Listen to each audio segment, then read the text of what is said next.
تھے، اسلام کی حکمت کو نہیں جانتے تھے. اسلام اس لیے نہیں آیا تھا کہ خاندان در خاندان بادشاہ بنایا جائے، خلیفہ بنایا جائے. اسلام تو چاہتا ہے جو اس کا اہل ہے وہ خلیفہ بنے گا، اسلام یہ چاہتا ہے.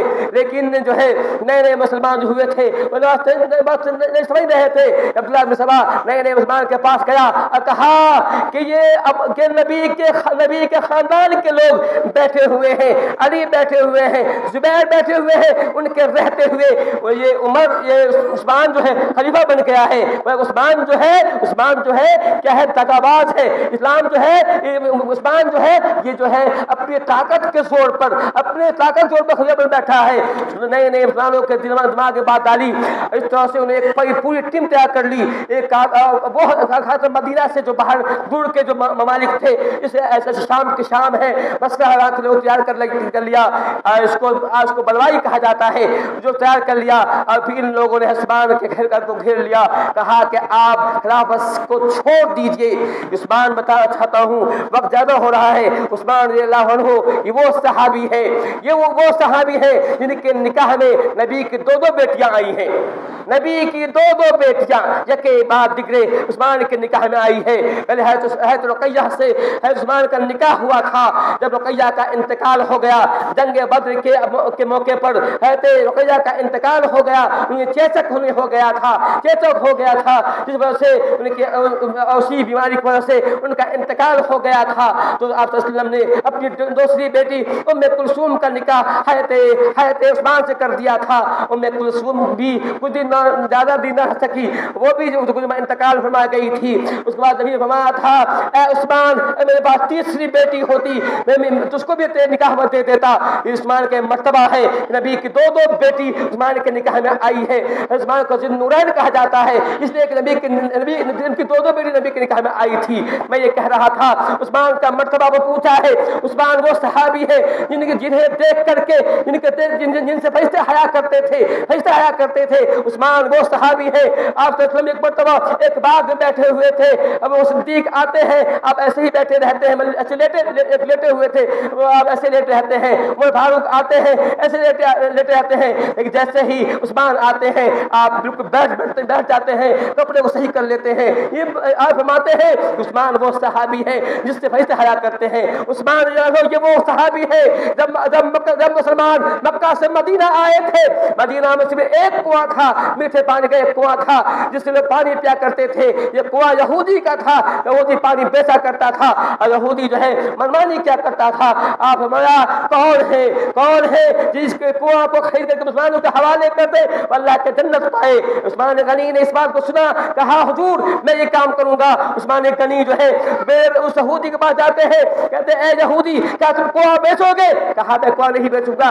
بہت بنانے کی کوشش کرتے ہیں، بہت آفر دیتے ہیں، راضی نہیں ہوتا ہے. پھر کہتے ہیں عثمان کہتے ہیں ایسا کرو کہ آدھا کنواں تم آدھا کنواں بیچ لو. کہا آدھا کنواں کیسے بچ سکتے ہیں؟ کہا اس طرح سے کہ ایک دن تمہاری باری ہوگی ایک دن میری باری ہوگی. اس طرح سے جو ہے کہا کہ حضرت عثمان نے 12,000 درہم میں، عثمان درہم جو سونے کو جو ہے چاندی کو کرتا ہے، 12,000 درہم میں جو ہے عثمان نے آدھا کنواں خریدا. آدھا کنواں اس طرح سے کہا ایک دن میری باری ہوگی ایک تمہاری باری ہوگی. جو سمجھ رہا تھا آدھی باری ایک دن میری باری ہوگی، اس دن میں پانی بیچوں گا اور جو کماؤں گا آدھا عثمان کی باری ہوگی. جو ہے بیچ لیا. عثمان اعلان کرے اے لوگوں جس دن میری باری ہو اتنا پانی بھر لو کہ اگر تم پانی کی ضرورت نہیں پڑے، خریدنا نہیں پڑے. عثمان نے ایسا ہی کیا. عثمان کی باری ہوا کرتی تھی، عثمان پانی خوب بھر لیا کرتے تھے تاکہ اگر پانی کو خریدنے کی ضرورت نہیں پڑے. جب یہودی نے دیکھا جب اس کی دکان بند ہو گئی ہے، سودا بند ہو گیا ہے، اس نے اپنا آدھا کنواں بھی بیچ دیا. میں یہ کہہ رہا تھا عثمان غنی وہ ہے جب مسجد نبی کی توسیع ہو رہی تھی، مسجد نبی بن رہی تھی، جگہ کم ہو گئی تھی، تھا کون ہے جو مسجد کی زمین خرید کر دے اللہ کے حسب جنت پائے. عثمان غنی نے کہا میں کروں گا. عثمان غنی نے 3 مرتبہ جو ہے مسجد نبی کی توسیع کے وقت جو ہے مسجد کو دیا تھا، حوالے کیا تھا. عثمان غنی رضی اللہ عنہ یہ وہ صحابی ہے جنگ تبوک کے موقع پر 30,000 فوج کو جو ہے تبوک بھیجنا تھا، 30,000 فوج بھیجنا تھا. حضرت عثمان نے اکیلے 10,000 فوج کا جو ہے خرچہ اپنے ذمہ لیا تھا.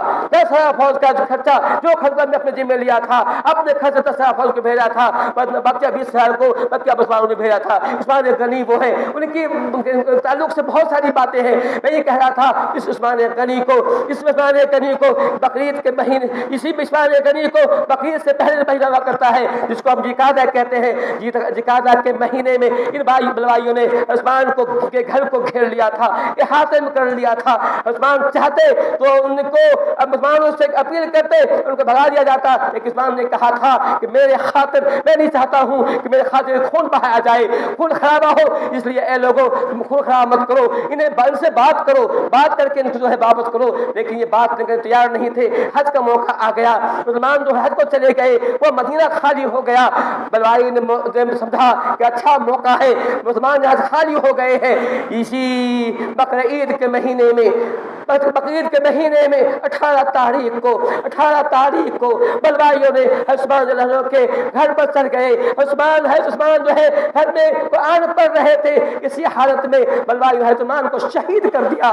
اور جو ہے یہ عثمان نبی کے داماد تھے، اونچے مرتبے کے صحابی تھے. اور تمام مومنوں میں تیسرے مرتبے پہ ہیں، ان کا مقام جو تیسرے مرتبے پہ ہیں، ان کو جو ہے بلوائیوں نے شہید کر دیا.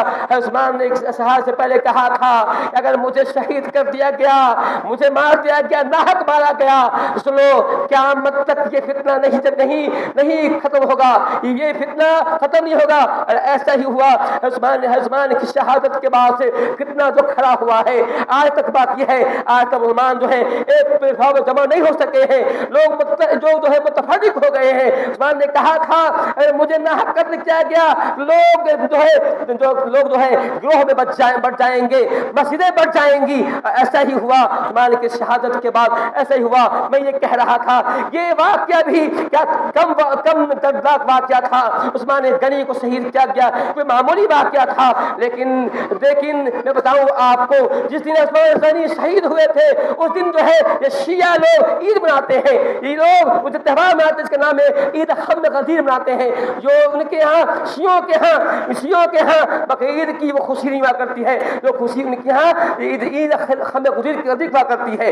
شیعہ جو ہے بقرعید میں بکرا ذبح کرتے ہوں گے، ممکن ہے، لیکن ان کی خوشی نہیں ہوا کرتی ہے. 18 تاریخ کو وہ جشن منایا کرتے ہیں، 18 تاریخ کو جو ہے خوشیاں منایا کرتے ہیں. شاید آپ کو بات نہیں معلوم ہوگی کیونکہ انہوں نے اسی تاریخ کو عثمان کو شہید کیا تھا. عثمان کی شہادت کی خوشی میں ایسا کرتے ہیں. یہ شیعہ بڑے ظالم قوم ہے، انہیں صحابہ کرام کو مارا ہے اور جو خوشیاں منائی ہے. حضرت معاویہ جس دن ان کا انتقال ہوا تھا اس دن بھی یہ شیعہ جو ہے جو خوشی مناتے ہیں، اور وہ اس دن بھی وہ تہوار مناتے ہیں. اس دن بھی ایک تہوار منایا، اس کا نام بھی یاد نہیں، وہ منایا جاتا ہے. میں یہ کہہ رہا تھا یہ شیعوں کی سازش